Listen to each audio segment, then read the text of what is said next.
Hey, it's the 12-Man podcast. I'm Blaine. I'm here with my man Brooks. You know the drill. Today we got a bunch of hot topics that we want to get into. And starting them off at the very top, Brooks, I don't know if you saw this or not, but over on Twitter, Manchester United's very own Michael Owen put out a tweet that kind of had Cesc Fabregas feeling a certain way. And I kind of wanted to get your take on it. And then I would also want to give my take on it. So Michael Owen said the following. He said, people are genuinely giving as much credit to a player's number of assists as they do the number of goals nowadays. Literally 1 in 10 goals are genuine assists. Yet someone who plays a 5-yard ball to his mate who screams one in the top corner from 30 yards gets as much credit. Then he put the emoji with like the and like the head exploding. Cesc Fabregas got right back at him. Cesc had to check him, and I think Cesc told him he didn't agree with him, basically that sometimes creating the goal is twice as hard as actually scoring the goal, and basically the playmakers, the assisters deserve just as much credit as the goal scorers, because sometimes most goals actually get scored within the 6-yard box. And that's basically it. I don't know exactly what he was thinking, but what are your thoughts on that? Are we giving too much credit to the playmakers for these assists when we're showing the stats and talking about KDB got 15 assists or Di Maria got 17 assists? What do you think of that? What's your take on that? I definitely don't think we're giving too much credit. I mean, you and I kind of talked about this a little bit. We both play up top, so we definitely know the importance of someone that can feed the balls in. But when Alexis Sanchez left Arsenal for Man U, he obviously had a terrible year, did not do well at all, and then it resulted obviously in him going to Inter. But someone asked Arsene Wenger, they were like, "Yo, what's up with Alexis Sanchez? Why is he performing so badly?" And his only response was Mesut Ozil. So for me, that just kind of proves how important a midfielder is, especially a creative midfielder, especially when coming from Cesc Fabregas, one of the best to ever do it, especially for us. He put Patrick Vieira out of a job. He's won it everywhere he's gone. He's been amazing. He's kind of doing a really great job still with Monaco right now. So yeah, I don't think that it's giving too much credit to the midfielders. I just think that we are kind of in a generation, or I don't know, maybe soccer is just the type of thing where it's everyone has always credited the goal scorer. And I think maybe, the game's definitely changed. You look at how much Man U paid for Pogba, that there are definitely reasons that people are paying so much for midfielders or for playmakers, really. So no, I don't think that we're giving the playmaker too much credit. In Argentina, we call that person it's called enganche, which is kind of like a hook. You take the ball from defense, move it into offense. You have to have that. Otherwise, I don't know, you're playing balls over the top all the time. But no, I don't think that we're giving them too much credit. Yeah. It seems like we agree on a lot of things. But yeah, I agree 100%. Yeah? The guys scoring goals couldn't score the goals at all if it wasn't for these assists. And whether it's a 5-yard pass or it's a half field pass from a diagonal ball that gets chested and scored, you still have to make that pass. Some of the easiest goals are tap-ins, but it's because of the pass. And if the player doesn't have the wherewithal to do the last pass and tries to take that shot or makes a bad pass, that's the difference between winning a game or losing a game. Kind of like what you said with Cesc Fabregas. I know he did big things at Arsenal, did big things in Barcelona.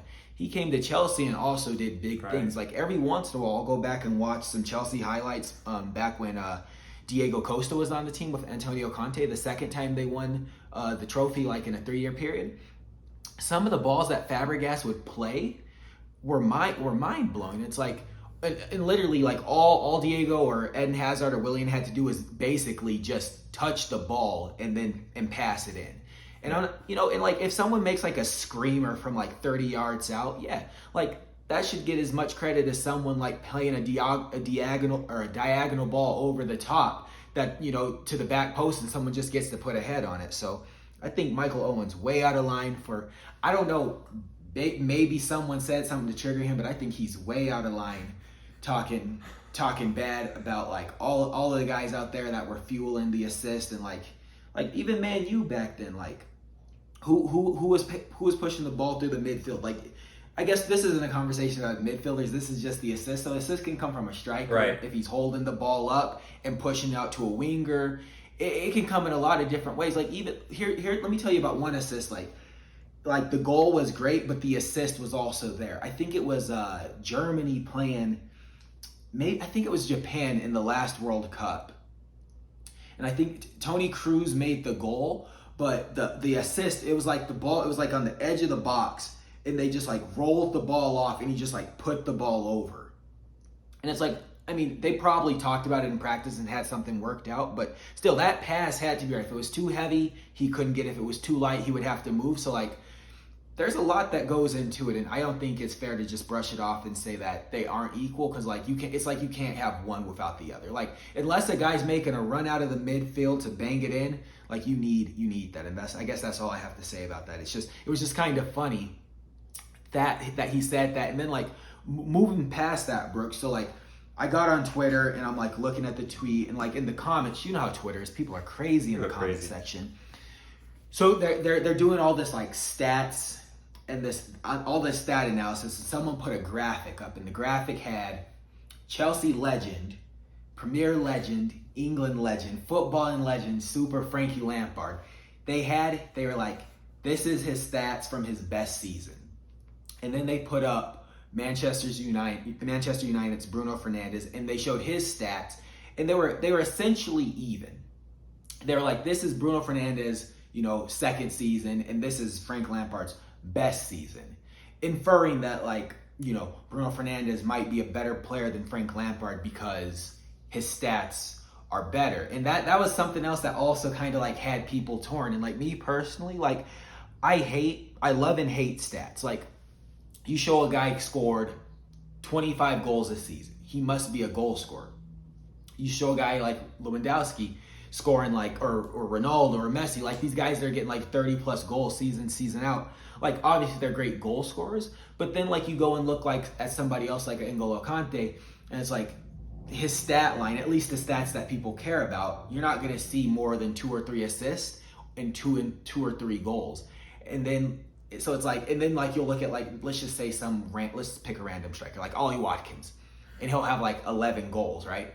Shout out to Ollie Watkins, but like who's the better player if you're looking at the stats? Like, if you look the stats tell it, your 11 should be consistent with only wingers and strikers. I don't know. Well, like, what do you think about those stats? Like, it always drives me crazy when people use stats to like a drive-in argument, but I don't know. Yeah, I mean the stat sheet also goes, people try to prove who's better with like between Ronaldo and Messi type of thing. Yeah, stats are, I don't know, you can take them or leave them for me, but I just feel like if you bring it up, N'Golo Kante is a really, really good example. I mean, Leicester doesn't win champions. Leicester doesn't win Premier League without him. I don't think Chelsea is as good as they are without him. France, I mean, he just plays an extremely pivotal role. He plays both sides too. I mean, I don't know. I guess that's a little bit of a different story, but I think that they definitely need to get more credit. And I think that that's why, people do appreciate Conte so much, is that he does kind of bring, I guess in America they call it like the intangibles, where, it's like something that really can't be measured, but it's just that extra something that they bring. And those players are really worth so much. And I hope that they get the credit that they do. I mean, especially Conte, like, not only is he the nicest human being that's ever walked the earth, but, he performs at every level with every team, gives the most amount of energy, kind of like Marco Verratti a bit, when he was more so in his prime, but he fights for every loose ball. He's always attacking. He's always putting the balls through for people. It's just one of those players that, he doesn't show up a ton on the stat sheet, but he's always giving his all, putting his effort through on defensively as well as offensively. I think that there's a reason that they're so kind of highly coveted. But yeah, as far as like player of the year or whatever, like, since the stats don't show it, they kind of get left in the dust a little bit. Yeah. I mean, like, another way to think about it is like, it's like you got guys that like go to football matches, you got guys that watch entire football matches, and then you got other guys that just watch like the highlights. And if you watch the highlights, you don't see Verratti putting in the work. You don't see Conte putting in the work. Fernandinho, like those types of guys, like even like I hate to say it, like Hobier from Tottenham, Yeah. like guys like that are just like they're only getting like 2 goals and 2 assists, but like if like the minute they come off the field, Casemiro, like guys like that, like the minute they come off the field, it's a completely different game. And I guess what did you say we call it over here? Intangibles. Intangible. Yeah. Intangible. Yeah. I mean, and this isn't something we had in mind to talk about today, but I think I can't remember if I was on Reddit or I was somewhere, and so like last season. And we're going to talk about Robert Lewandowski later in the episode, but last year, 2020, because of the whole global situation, Ballon d'Or didn't happen, right? And I think there was a consensus amongst most football supporters that Robert Lewandowski should have got the Ballon d'Or last year. You know, I think they won like the quintuple or something over there in Munich. And they were like, yeah, Robert Lewandowski's that guy. FIFA's the best, gave him the award, but he didn't get it. And there was another, I don't know why I'm in all these debates online with all these kids, but I was debating people about it. They're like, yo, this year is Robert Lewandowski's year. And I was like, you know, like, yeah, like he did that 40 goals, you know, and we're going to talk about that. And, you know, Bundesliga champion. And that's really it. I think like they went far, but not far enough in the Champions League. They won the DFB Polka. They didn't do all this stuff, but I'm like, I think this year, like there, at least for me, from what I've seen, there's not one striker that's like stood out to the caliber of like excelling everywhere to where I feel like they deserve to be the best player in the world. I firmly believe like the best player in the world this year has been someone that plays in the midfield or a defender. I personally think it's another Portuguese, Ruben Diaz from Man City. I don't know. Like, I don't know if that's controversial. I'm just like, in terms of like the best player and what they've done for their club and where their club ended up thus far, I don't know. I feel like I don't know if he gets enough credit, if he doesn't get the credit, or there's a few other midfielders that I would throw in there, but I don't know. Like, what's your take there? Am I talking crazy? No, I mean, Ruben Diaz is that's a really good thought. I think that he kind of brings to Man City currently what Virgil van Dijk was bringing to Liverpool when they were winning Champions League, Premier League. Now that he's out, like you really see how pivotal he is. Exactly. You know, like I think we talked about like Ruben Diaz's head deserves man of the match for the the couple. At least the last Champions League, he was just putting everything in. He was in front of everything, blocking everything. This dude was playing. So, yes, I just think that maybe it's kind of time to. Currently, when Ronaldo's kind of, I don't know, it looks like maybe he's hit his peak. Same with Messi. I don't know if it's maybe more of an unhappy thing, but it's kind of, as a fan of Messi and Ronaldo, it's like not fun to see it, but at the same time, as a fan of football, you like to see, other people come through, especially in different positions. Like you said, it's not really particularly one striker that's killing the game right now, but we do have people picking it up in every other position, which is really cool to see. And I mean, it's like KDB last year, he tied the EPL record for assists, tied Thierry Henry with it. So I really like to see that. That's really fun to watch. Yeah. Yes, sir. Well, I guess, the year, we're only about halfway through the year. We still got a Copa America. We still got Euros. Right. I don't know what other domestic competitions are happening over the summer. And then we got a second half or a first half of all your seasons. But yeah, it's going to be interesting to see what happens. But speaking of tournaments, Brooks, such as the Euros or the Copa America, I think you're the one that brought this to my attention. Another Man City player made a shocking change to his citizenship as it pertains to playing the sport. In Aymeric Laporte declaring to play for Spain over France because Deschamps, I guess, decided he wasn't good enough to make the cut. What do you think of that? Yeah, it's always interesting to me when people switch allegiances.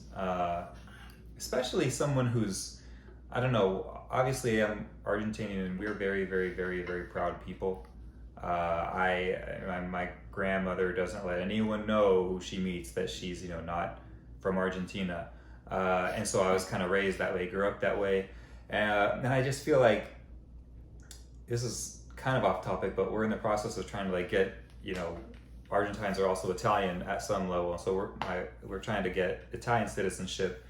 And it's really pretty easy to get that. They kind of give it as, if you got anyone that lives there that's, in your ancestral history, it kind of just passes down through them. But with France specifically, they're so proud that it's like, no. If your mother wasn't born here and gave it to you, there's no way you can get it. So the French are very proud. They really love who they are, their culture, everything about them. I think it's a great culture as well. So it's just really interesting to switch allegiances. I know that like when Jack Grealish did it when he was Irish or Northern Irish to back to like the English squad or something, he was getting like death threats and hate mail. That's a pretty intense one.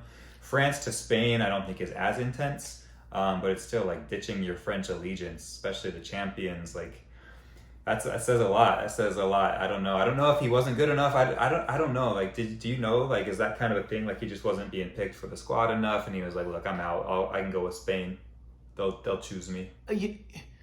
To be honest, I didn't read anything that like said what made him choose that. I know the year, so 2018, I know that year he was out for Man City with a knee injury. Mm-hmm. So I don't even think he was eligible to participate in the squad that year. Okay. But since he's come back, I mean, I guess, I don't know if Didier Deschamps just said, hey, like, I already got my guys and you're not coming in. And like, there's younger guys coming up that I want to make a part of this, and you're kind of already like in your prime. So like, we're just going to let that ship sail. Where Spain is kind of like, they're not bad. Spain will never be bad, but they're not what they were. Right. And, like their defenders are getting like Ramos is on his way out. PK is on his way out. I honestly couldn't tell you another Spanish center back that plays for the team right now, if I'm being completely honest. Yeah, they knew they had a defensive overhaul. Yeah, so like you could make a case for a guy like Aymeric Laporte, and like I don't know what kind of money, the Spanish Football Federation can offer, like how much that plays into it. But yeah, to me it probably just seems like, he was like France, they won a World Cup without you. They got France has like a wealth of defenders that are just waiting to be called up. Mm-hmm. Yeah, like they have a wealth in every position. So it's like, listen, man, like we got a guy that's 23 that's ready to move into this role as soon as Varane says he's done. Right. And like you can wait around, and if someone gets injured, you might get a shot. But if not, like you kind of miss the boat, and we're gonna ride this thing until 2026. So sorry. Yeah. So yeah, that's what I would guess, and like that would be one of the situations where if I were in that position, I would feel comfortable saying like, okay, like let me go ahead and play for Spain now that I know like the likelihood that I play for Les Bleus is like 1 in a trillion. Maybe it's not that high, but like 1 in a million. Like it's highly unlikely you're going to get a shot to play any significant amount of games the way they're rolling. Like they did that without you, probably aren't getting in, but I don't know. Yeah, I don't know. I mean, it's super interesting, especially with France. Like France has so many good players, but so many great young players too. And I mean, and they even have the option like for more. Like Nicolas Pepe, he didn't choose to represent France. There's so many good footballers right now being brought up in France, and yeah, I guess it's just a really tough time to kind of, I don't know, claim your spot in the French national team. But I also know that Aymeric Laporte, City bought him from a Spanish team, right? Wasn't he in one of the Madrid teams when Pep brought him over? He speaks Spanish extremely well. He really well. I heard him speaking Spanish when I was on the Amazon Prime show when they did it about Manchester City. Oh yeah. And I was like, is this dude Spanish? Because he's speaking like a Spaniard. He's speaking really, really well. And so I know that he liked the culture there. I know that he obviously speaks the language really well. I don't know, maybe, I know that Pep's whole squad is Spanish. They're more like, obviously. Bro, I was just going to say, man, you don't play for Pep. Like, there's very few exceptions if you're not fluent in Spanish. Yeah. Aymeric Laporte. He came from Athletic Bilbao. Okay. I'm just now doing that connection. Yeah, he's fluent in Spanish. Of course he is. He plays for Pep. Yeah. Really, his Spanish was pretty amazing. Also, I mean, I don't know. I know that it can't be related. This is just, I haven't really done a deep dive into this, but Antoine Griezmann is also one of these dudes who's French who like seemingly loves everything about Spain. I mean, he's played for 3 Spanish teams now, also speaks Spanish really, really well. He really, really speaks Spanish really well. Likes the culture, obviously has the mate in his hand every time you see him. Like he wants to be, I think he more wants to be like Uruguayo than Spanish, but those Uruguayan roots are like big in him. He really loves, the culture, the people, everything. So I don't know, it's interesting. Shout out to Griezmann. Shout out to all those French Spanish speakers out there. Yeah. Well, I mean, on that note, I mean, a few other notable players that have done similar things, and we can even talk about ourselves in this scenario. But like you got like for example, Brazil to me is another one of these like really, really confusing situations where you got like Diego Costa is like, Brazilian striker, played for Madrid at least twice, Atletico, not Real. Declared to be a Spanish player, represented him in the World Cup at least once, maybe twice. You got, so I just feel like there's tons of Brazilian players that like, because there's so much talent down there in Brazil, they had to go elsewhere to ply their trade. Like, talking about Italy, like who do we got in Italy from Brazil? Jorginho. Emerson. Who I feel like there's more though. I mean, I'm sure there are more, but that's 3 high level guys that definitely have the ability to play. Yeah. Well, maybe not Emerson, but Diego Costa in his prime, he to me he was at a point in time he was the 3rd best striker in the world for like a 3-year period. That's I got a bias. I love the guy, but like he definitely could have played for Brazil, but the competition's so high. It's like, okay, I'm gonna go try my luck in Spain. Did he not? Jorginho, Sorry, I'm sorry. Did he get a call up for Brazil? Do you know? I think so. I thought so too. Don't crucify me in the comments. I think he played 1 or 2 games, but they were friendlies. Oh. Okay. And then like he might have like repped him at like a under 23 level. Okay. But I know he suited up for him. I don't know if he actually played, but I know he was like on a roster for a couple friendlies. Yeah. So yeah, but like Brooks, like I mean, you got the Argentine heritage, right? Yes, sir. Grew up here in the U.S. of A. Yeah, shout out to Los Say Angeles. you went pro. L.A. Say you got the call up. Mm-hmm. Both USA and Albi Celeste. Who you playing for? I mean, which way you gonna go? To be honest, it's still something that I dream about on like a bi-nightly basis. I'm getting that call up, but I do think about it. Like I like what the young kids are doing. I like that. There was a time when, what was it? Jurgen Klinsmann was the men's national team coach, and he kind of poached all of the partially Americans from Germany that were eligible to play, and I thought that was pretty cool. Although they only did it because they weren't good enough to play for Germany. I would though absolutely. I mean, there's no question that I would represent Argentina. It's not even. I'll play with entertaining the American team. Like that'd be cool. They're sponsored by Nike. Like it's obviously, an amazing country that I love. My mom moved here, obviously for a better life, but I would have to do Argentina. I mean, I could go on for hours and hours as to why, but basically, like I am very proud of my roots and heritage and culture and ethnicity and everything that comes with that. And it's I think that right now we're kind of in a bit of an identity crisis, and I don't know, growing up in Southern California amongst mostly Hispanic friends, obviously Hispanic Latin family, that's who I am, that's who I identify with, and it doesn't hurt that they're, in my extremely partial opinion, the best soccer country in the world that produces the greatest players. So, if I was being called up by Argentina, that I would have to be pretty amazing. So, there's saying that. But I mean, you have the same issue, right? Not issue is never an issue, but you have the same opportunity, right? You could choose one or the other. Yeah. You got a 3 lion right here. Yeah, 3 lions. What's up, Gareth? What's up, yeah, man, it's true, and like just like you, like that, like I think about it all the time. Sometimes, like in my notes app on the phone, like I'm like, yo, if this was my career, like, and I'm getting these call-ups. So like, if I'm being 100% honest, man, I would probably, I'm probably running with the Lions. I'm probably gonna, you know, like. Is that because again, they're better, like, or is that like who you identify as more, or like what's the reasoning for choosing that? No. So yeah, like, I mean, like people, like, I make jokes and like I say stuff about Great Britain, but like my parents they're from Mississippi, right? So like I identify Shout out to Jackson, Mississippi. Yeah, shout out to Jackson, man. Just got back. But I identify 100% as an American. Okay. Just that happened, just who happens to have the option to have citizenship in England.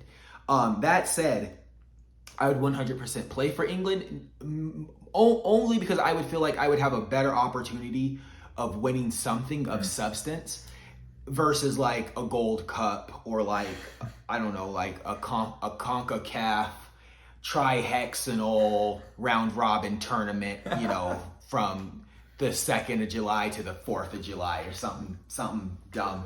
So like, I mean, I think it would be cool. Like, I also think it would be cool from like an American perspective, kind of like how like in America, like we get like guys from like overseas to come play for us. Like to be like an American that's so good that like the founding mother of football is like, yo, we want you to come play for us. Big. And like be like you know how it is, like treat, like here comes like the American pride, like best basketball players American, best golfers American, best, you know, like the majority. I mean, this sounds crazy. Hey, shout out to Manu Ginobili though. Shout out to Manu Ginobili. Yeah, yo, Spurs, Dallas, not Dallas, San Antonio. But all I'm saying is like I feel like it'd be really cool to be like an American playing in a European market with dual citizenship and like doing it on the biggest stage. Not and like the thing I've thought about is like America didn't make the World Cup last time. We won't get into that. But it's like even like let's say like let's do an experiment. So let's say who's the best player playing the game right now in your opinion? Any position. Like if you were like picking, like if they were like, okay, you're the manager, out of all the players registered under FIFA, you get like schoolhouse rules, like you get to pick who you want first. Who are you picking first to be on your team? The whole world of world football? Yep. Just like first pick, like who, like the person that you think gives your team the best odds of winning, no matter what position. I mean, that's obviously I would say Messi, but let's say this isn't 4 years ago or 5 years ago. I don't know. Like right now, it's interesting that we brought up like midfielders and stuff because obviously KDB, but also Jack Grealish, who's been out for like 3 or 4 months now, still has the most fouls won. Still has maybe he's top 3 of chances created. So I mean I would think that it would be wise for me to choose a midfield player, a creative player. Man, that's so tough. Holy smokes! It's a tough question. Let's make it easier. Okay. Yeah, let's roll it back. It's 2016. Messi. You picking Messi? Yeah. Okay, cool. So here's where it gets tricky. If you are Greg Berhalter or whoever the U.S. men's national team coach is, now I don't want this to turn into a U.S. men's national team podcast because it's not. But you put Messi on that team. You give him U.S. citizenship. Now he plays for America. Is America going to win the World Cup? No, because they can't even win it. Argentina can't even win it with him and all the talent that they have. They might make it to the World Cup. That definitely make it to the World Cup. That's true. Man, I didn't mean to bring that up. That hurts. Germany got him. That hurts. Okay. Yeah, the last two they've lost to the France victor. knocked them out. Yeah, Germany and France. Yeah, man. This is a side note. I watched the highlights from that France-Argentina game almost weekly. It was such a crazy game. I'm so sorry. I watch it all the time, though. Di Maria's screamer was nice, though. So many good goals. Di Maria had that screamer. Mbappe. Yeah. Oh, you're talking about that slice from outside the box? Yeah. Pavone had a crazy one. Okay. That All was right. Well, that's it. My mood is down now.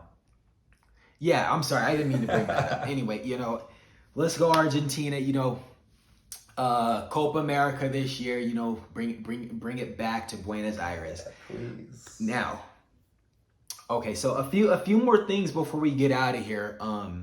So as we mentioned before, over the weekend, Robert Lewandowski tied for the most goals in a Bundesliga season with 40, and I still think they have 1 or 2 games left to go. Brooks, you think he's going to surpass the record and hit 41? Yeah. 42, where do you think he's going to end up? Yeah, he's definitely surpassing it. I don't know who they play, but he's definitely surpassing that. That's just like, he scores goals against these German teams like it's me playing against my 14-year-old cousin. It's just like not, it's easy. It looks easy. It's effortless. Yeah.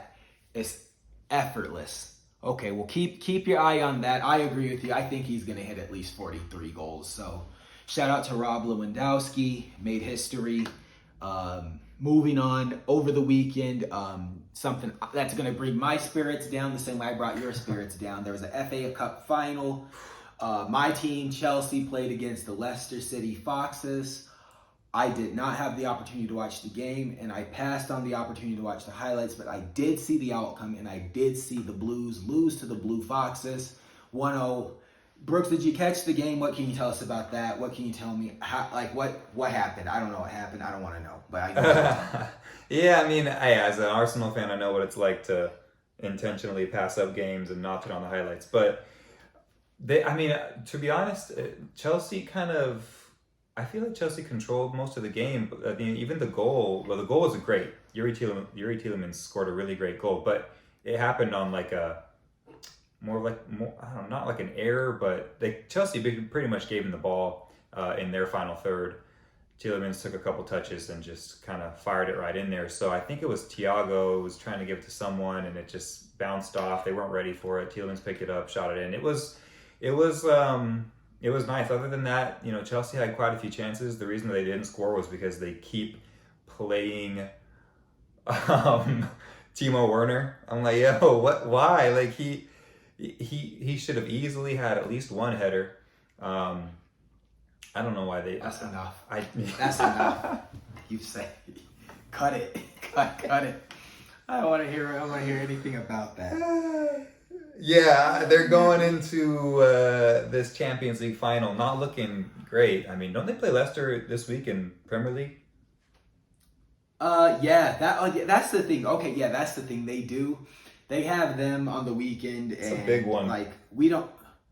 Yeah, we still haven't qualified for top 4 yet completely, thanks to Liverpool's goalkeeper scoring a last-minute stoppage time winner. When's the last time you saw something that wacky? You hear about it. When's the last time you? Yeah, I've never actually been watching a game live and seen the goalkeeper score a goal or even do anything meaningful on that Hail Mary play. I've seen one in coming up for the corner. Oh, sorry, keep going. No, that's it. I was just saying I've never seen it. Yeah, it's definitely. So it always feels like, okay, now they're doing. I don't watch a ton of basketball. When I do, I feel like they just foul every 2 seconds to try to. I'm like, yo, you're down by 8. You fouling is just prolonging the inevitable. But yeah, he definitely came through. I'll tell you one thing: Brazilians, I feel like they all grow up playing such attacking football. Thiago Silva has one of the best headers I've seen, and he's a defender. Obviously, Alisson put this in with his head. These Brazilian players can score whenever they want. I don't know what. Obviously, there's better people that they choose to stay in the attacking third, but man, these Brazilians can get on the ball and score. So let me say one thing. I know we kind of shot down the idea of looking at statistics as an overview, but as far as Brazilians go, and I've thought the same thing. They're all attacking minded. Marcelo, outside back. Right. There was a run where he was scoring more goals than some of offensive players. In his prime. Yeah. So, but what I was gonna say is so both of the Brazilian goalkeepers, Alisson Becker and Ederson. I don't even know what Ederson's first name is. Yeah, he might not even have Ederson one. Ederson might be his first name. Ederson dos Santos. I don't know. I'm just messing. But I feel like between those two goalkeepers, they have more goal contributions in terms of assists and now a goal than a lot of average players do in the league. Yeah. Ederson it's like it's the... Keep going. No, I was saying, I know what you're going to say. Tell Ederson about Ederson's putting those balls up to the third. Yeah, he can push the ball like a midfielder from the goal. It's crazy. Yeah. Like watching Ederson put those balls out the box, like he'll put a ball right there on like Sterling's chest. Yep. Tap it in. Jesus, like Foden, Silva when he was on the team, like just goal via the goalkeeper. Now Alisson's getting headers in the 93rd, 92nd minute. Yeah. It's like surprising, but when you hear it's Becker, you're like, okay, it was a Brazilian. I'm not surprised. Yeah. He was probably scoring headers until he was 21. He's probably playing striker until he was 21, and they're like, we got too many strikers on the team. Right. We need someone to mind the net. Yeah, you're tall. Go do it. Okay. Yeah, well. That's funny. I mean, speaking of like, yeah, so just moving on and like in the spirit of like late season drama, late game drama, like, so like we just said, like Chelsea's fighting for top 4, Leicester's fighting for top 4, Liverpool. I don't know if West Ham's still in it. I haven't looked at the table because I'm too stressed out. But I feel like across all the major leagues in Europe, right? Like all of these leagues, they're like big teams are like potentially not finishing in the top 4, or Juve. The title is coming down to the last game. Like Juve, they might not make top 4. Dortmund might be secure now, but up until a while, they weren't going to get top 4. Yeah. I know Milan had a chance to kind of solidify it a little bit more, but they drew over the weekend against like, I don't even know. Oh yeah, yeah. And your boy's out too, isn't he? He's out for the season, and he's gonna miss the Euros. Sad. So, if someone booked this guy a gig at San Marino, let him do another duet. Yeah. I honestly, I mean, this goes back a bit. We're not going to touch on this much, but he was really having a heck of a season the first part of the year. I would have loved to see a near 40-year-old win, Ballon d'Or. But yeah, that's another story. Yeah, maybe we can talk about longevity in footballers like your Zlatans, Silvas, Ronaldos. Gigi Buffon put his notice at the end of the season. But salute to a legend.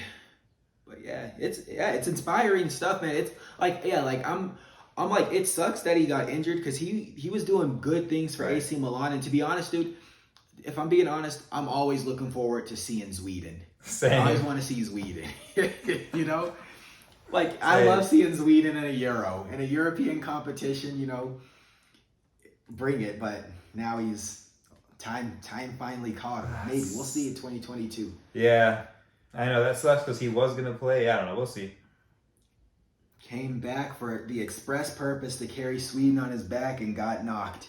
But yeah. And the last thing I was gonna say this also is PSG and Lille. Yeah. Like they're still head to head. It's gonna come down to decision day. I don't know if that's what we call it or not. But last game of the season, we won't know who wins Ligue 1, and it's interesting stuff. Typically this time of the season, I've lost a little bit of interest, and I'm more so looking forward to like transfers, reading rumors and stuff like that. New kits. I'm just like, new kits. Looking at like what's coming out over the summer. But like this season, I'm like glued. Like, Liverpool might not make it. Juventus, like if not, like where's Cristiano Ronaldo gonna go? All this stuff. So it's gonna be an interesting like last 2 weeks before the season concludes. So really is. Who do you want? Yeah. Who do you want in, and who do you want out in Italy? Do you want Juventus in or out? I mean, dude, if I'm being honest, so I mean, I feel like Juventus is going to get themselves in trouble one way or another. I don't want them to not make top 4, if I'm being honest. Okay. Like, I don't want Ronaldo to stay there. I want him to leave, but I don't want him to leave being disgraced because he couldn't help a poorly managed team, an illy managed team by Pirlo, to do like it. Oh, at times this year, it seemed that Andrea Pirlo was actively trying to stunt the advancement of this club. Like he was like an inside operation from AC Milan. They're like, okay, AC Milan's trying to win the Scudetto, and we need to get Juventus all the way out the way. Andrea Pirlo's like, I'm the man for the job. I'm the I represent both clubs. Some people think I'm a Juve man, and maybe that's what I let the world think. I'm a Milan boy. Let's go. Because I feel like this is how bad Andre Pirlo. You know, I'm not even gonna go there. I'm not even gonna go there. I'm not gonna compare him to it.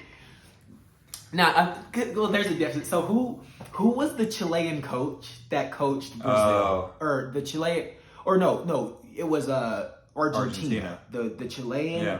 I feel like it was like one of those situations where like you let an outsider in because they showed you a little bit of love, and like all hell breaks loose. You did go there. I let you go there too. I brought you back there. Yeah, no, I don't do it, and I'm sorry. I'm so sorry. I just, it. Like, there's other examples too. Let me try to think. Let me think. Nah, I can't think of anything else. It's just like a double agent, man. It's Willie Ann. It's Willie Ann at Arsenal. Oh, that's another one. I'm so sorry. I keep doing it. I'm done. That's all I gotta say. I'm done. I'm sorry, man. It's all right. Hey, listen, it happens. It'll turn around. Things will turn around. Things will turn around, but it's So for me, I want Juve to finish in the top 4, and then I want Ronaldo to bounce back to Lisbon Sporting. Oh, Lisbon, really? Whatever. Okay. Yeah. Just, dude, I feel like, he's still got. I think he's still gonna get the Golden Boot in Italy. So he proved that he can still score goals. Absolutely. He has a scapegoat. The coach was a train wreck. Yeah. Get out of there. Don't. If you come to PSG, cool, but I prefer, I like it when the player goes back to their home club. I do too. Their Sporting's going to be in the Champions League. They just won the Primera Liga in Portugal. Oh, you might be onto something. So you heard it here first. Heard it here first. 12 Man Podcast. Ronaldo to Sporting Lisbon or Lisbon Sporting, which I can't. It's weird. It's like one way in English, it's the other way in Portuguese. To the bane, to the bone. It don't matter. Let's go. I want Ibra in. I want AC Milan in Champions League. I want to see Ibra playing in Champions League next year. So, if hopefully they win over the weekend and they get in. Do you know? Well, is there? So, how stacked is the Serie A table? Is it like Napoli? It's pretty stacked. I think they play Napoli this weekend. Let me just look this up. Oh, good grief! Quick. Yeah, they play Napoli this weekend. It's going to be a really, really. I think that I'm more excited about Italian league finishing than England. I just think that it's going to kind of be the usual names in England. I think Chelsea's going to make it. Liverpool, I don't know. Liverpool's probably going to come out. I don't know. I think that they're going to. I hope I would. If Liverpool blew it, dude, I would be stoked. I want them to too. I probably shouldn't be on here. I know. Feeding negativity. So, AC Milan is in 3rd, Napoli's in 4th, Juventus is in 5th. They're all on 37 games. Milan and Napoli have 76 points. Juve has 75. And then this upcoming week, Milan drew to Cagliari 0-0. The next game, Juve plays Bologna, and then Milan play Atalanta. Okay, they play Atalanta. Oh, that's tough. Which is tough. That's tough. Yeah, that's tough. Yeah, they're in 2nd. So, Milan, they kind of beat themselves last week by drawing, but they got to win this week, or else they're not going through to the Champions League. Yeah, that's tough, man. They're playing Atalanta, man. That's tough. Okay, I'm watching ESPN this week. Yeah, but Atalanta has to win too. They're on 2nd with 78. If Milan wins, they are going to get pushed down to 3rd. If Napoli wins too and Atalanta loses, they'd be pushed down to 4th. And then if Juve wins, then they'll be equal on 78 points. However, it looks like Atalanta has the goal advantage. So this is going to be a crazy weekend. Bro, I hope. So here's the thing I love about it. And ESPN did not sponsor this podcast, but the thing I love about the ESPN Plus app is if you do it on the Apple TV, they let you do the split screen. So you can have if all the games are at the same time, you can have 4 games I hope they're Yeah. all at the same time, dude. I'm gonna have all the Serie A games going. They might be. Some drama, dude. I didn't look. Yeah. That'll be a good I one. hope, yeah. Check the time. Check your local times.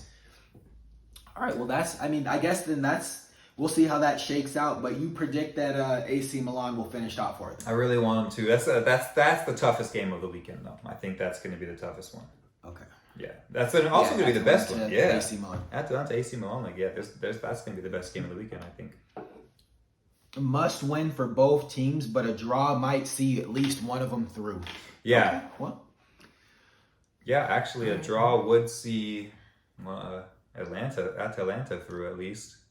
It would see them through at least, maybe AC Milan, depending on how things go. Yeah, I think that they'll be safe if they draw. I would. No. Dang, that's crazy. This is going to be so good. Yeah.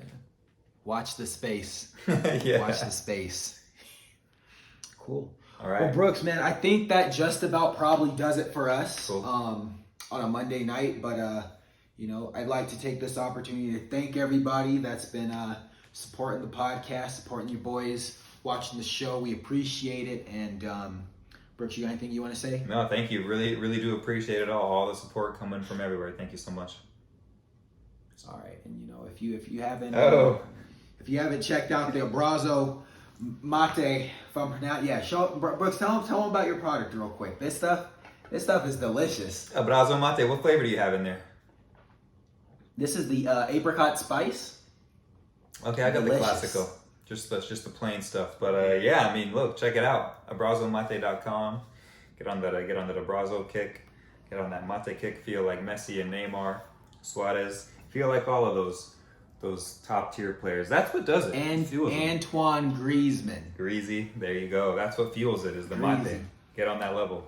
All right. We'll put the link in the description, link in the bio. Check them out. Cool. All right then. All right. Good night, guys. Thank you. 12 Man Podcast signing out. All right, it's over now. All right, let me stop my. So I can stop the camera, dude. How long? I got 40.